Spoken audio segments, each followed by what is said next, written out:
Hi friends, welcome to Pratima talks. Please like, share and subscribe my channel. ఎవరైనా first time చూస్తున్నట్లయితే నా videos subscribe చేసుకోండి. Already subscribe చేసుకున్న వాళ్ళైతే పక్కనున్న బెల్ ఐకాన్ ప్రెస్ చేయండి. నేను ముందు పెట్టే వీడియోస్ మీకు నోటిఫికేషన్ రూపంలో వస్తాయి. అట్లాగే నా వీడియోస్ మీకు నచ్చినట్లయితే మీ ఫ్రెండ్స్, ఫ్యామిలీ మెంబర్స్కి షేర్ చేయండి. నేను ఈరోజు మీకు when be category in Telangana releases, be category తెలంగాణలో ఎప్పుడు రిలీజ్ అవుతుంది అనేది ఈరోజు న్యూస్ పేపర్లో వచ్చింది ఆర్టికల్.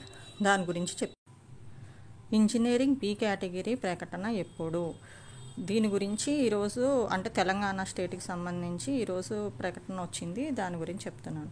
వేల మంది విద్యార్థుల్లో అయోమయం. రాష్ట్రంలో ఇంజనీరింగ్ బీ కేటగిరీ యాజమాన్య కోటా సీట్ల భర్తీ నోటిఫికేషన్ కోసం తల్లిదండ్రులు, విద్యార్థులు ఎదురుచూస్తున్నారు. ప్రస్తుతం 2వ విడత కౌన్సిలింగ్ వెబ్ ఆప్షన్ల ప్రక్రియ ముగిసింది. ఈ నెల 31వ తేదీ లోపల సీట్ల కేటాయింపు కూడా పూర్తవుతుంది. అయినా ప్రకటన ఇవ్వకపోవడం, పలు టాప్ కాలేజీల సీట్ల కేటాయింపుపై తేల్చకపోవడంతో వందల మంది విద్యార్థులు అయోమయంలో ఉన్నారు. వాస్తవానికి రాష్ట్ర ఉన్నత విద్యామండలి షెడ్యూల్ జారీ చేస్తేనే ప్రైవేట్ ఇంజనీరింగ్ కళాశాలలు బీ కేటగిరీ సీట్లు భర్తీ ప్రక్రియ ప్రారంభించాలి. క్షేత్రస్థాయిలో ఇందుకు భిన్నంగా సాగుతుంది. అధిక శాతం కళాశాలలు వేలంపాట మాదిరిగానే సీట్లను రూపాయలు లక్షలకు అమ్ముకుంటున్నాయి. కొన్ని ప్రముఖ కళాశాలలు మాత్రం విద్యార్థుల నుంచి వివరాలు తీసుకున్న సీట్లు ఇస్తాయో లేదో చేయడం లేదు. ప్రభుత్వం నోటిఫికేషన్ వస్తే తప్ప తాము స్పష్టంగా చెప్పలేమని ఆయా కళాశాల ప్రతినిధులు చెబుతున్నారు. దీంతో బీ కేటగిరీని నమ్ముకుని కౌన్సిలింగ్లో పాల్గొనని విద్యార్థులు, వారి తల్లిదండ్రులు గందరగోళంలో పడ్డారు. 2వ విడత కౌన్సిలింగ్లో సీట్లు పొందిన వారు సైతం కళాశాలలో రిపోర్ట్ చేయకుంటే 3వ విడతలో పాల్గొనడానికి వీల్లేదు. ఒకవేళ రిపోర్ట్ చేసి 3వ విడత కౌన్సిలింగ్కు వదిలేస్తే అప్పటికే తాము చెల్లించిన ట్యూషన్ ఫీజులో కోత పడుతుంది. సీట్లు రద్దు చేసుకోవాలంటే ఆగస్టు 7వ తేదీ వరకే తుది గడువుంది.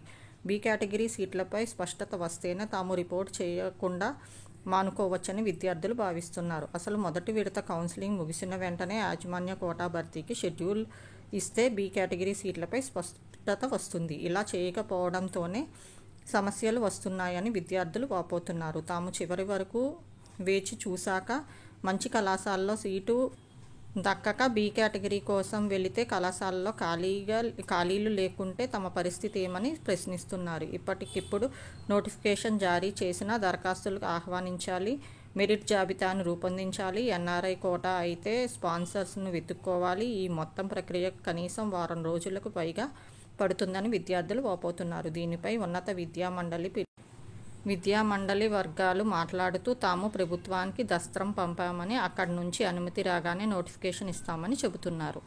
ఇది ఈరోజు నేను పేపర్లో నోటిఫికేషన్ చూశాను. అది మీకు యూజ్ అవుతుంది కదా. చాలామంది నన్ను అడుగుతున్నారు బీ కేటగిరీ ఎప్పుడు రిలీజ్ చేస్తారు ఏంటి అని. యాక్చువల్గా ఈసారి లేట్ అయింది. అదే విషయం పేపర్లో కూడా వచ్చింది. ఒకసారి చూసుకోండి, వీడియో పాజ్ చేసుకొని మీకు క్లియర్ ఇన్ఫర్మేషన్ ఉంటుంది.